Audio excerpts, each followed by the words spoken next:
Coming up on the Uplift, an unexpected place to learn why laundry has helped kids thrive. Then, a badge for innovation, the major change this Girl Scout made a reality. And the perfect day for this young boy, why tearing things down is helping build him up.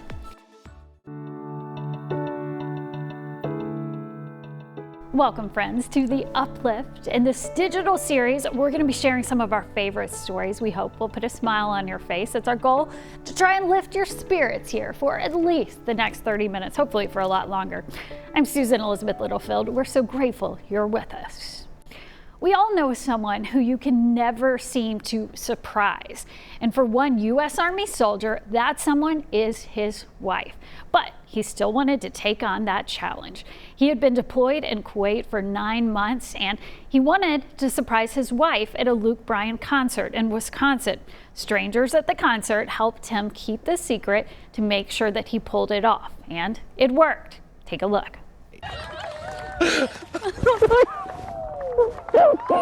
I'm ecstatic.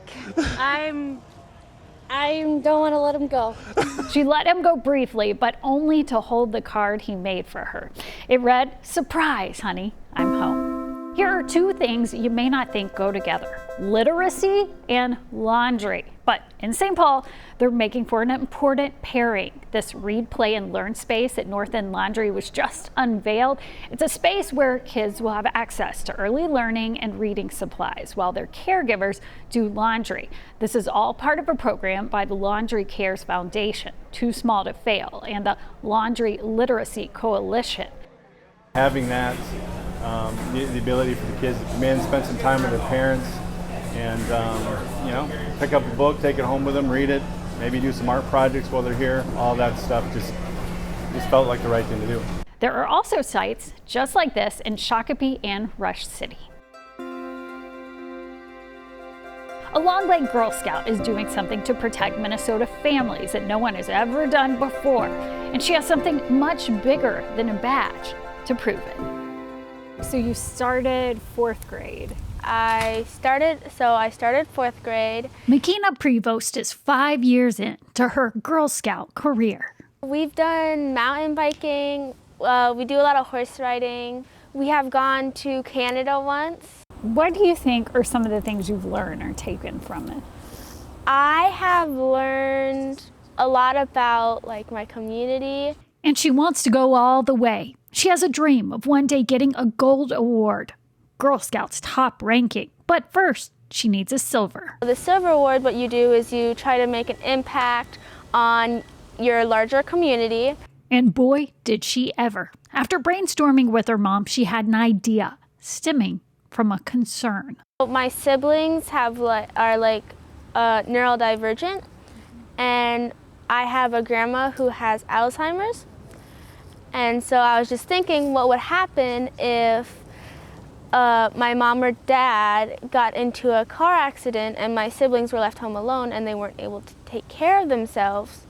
Would someone know to go and check up on them? She started doing research at a community watch get-together. We went to a local place and talked to Officer Pete Eckenberg about it. And I said that there is no process in place for that. He suggested the idea of making a mark on driver's license to indicate that they are a caregiver to vulnerable people. I said this is something that should be done already. So, McKenna, you got a good point. Yeah, a great point. It's a great idea, and it's going to help a lot of people. What did you think when he seemed so responsive? I was really excited because I wasn't sure if I would be able to do this or not, because it's a big task. But these are big thinkers. Sergeant got the Office of Traffic Safety involved. Then Representative Kristen Robbins hopped on the calls. And in just one legislative session, McKenna's idea became law. It takes a lot to pass a law, but this haven't passed. Yeah, that was really surprising. I actually have recently taken a government course, and that made me realize how fast this was going. As of August 1st, Minnesotans can fill out a quick form to indicate they are caregivers. I don't think she understands the amount of people that this is going to help. It's going to be really good. What did you learn in this process?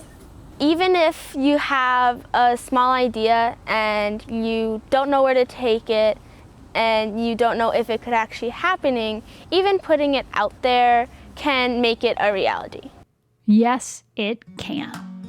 A 4-year-old Twin Cities boy who's been battling leukemia just got his day in the sun. Fitz Lola took part in the Day of the Dozers last month. As John Lordson explains, it was a way to benefit Children's Minnesota and a chance for Fitz to have the best day ever.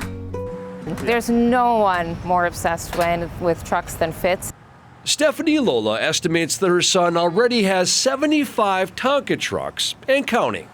He's got a play area in the back full of gravel that he can move them around with and dig up his own things, and so it's a love that'll never die. But today, Fitz's playground is outside Children's Minnesota. That's because back in January, he was diagnosed with leukemia.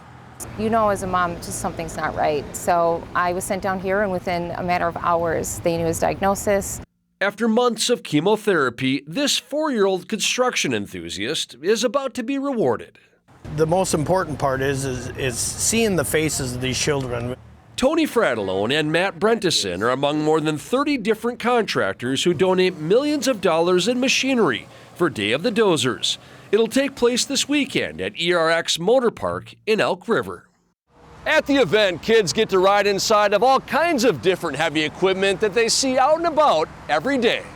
Bulldozers, backhoes, and plenty of excavators. I'd call it an addiction. I mean, once people come and do this and experience having these kids there with us, we're hooked. You're just hooked for life. All the proceeds go towards Children's Minnesota's new state-of-the-art neurosurgery suite. This is a game changer because it allows surgeons to have that imaging in the moment, in real time, and make the best treatment decisions possible for those kids. But at least for one day, it's all about the Dozers. And he's been able to meet 100+ construction workers, and all of them have been so sweet and sympathetic, and they just care. In Minneapolis, John Lordson, WCCO News.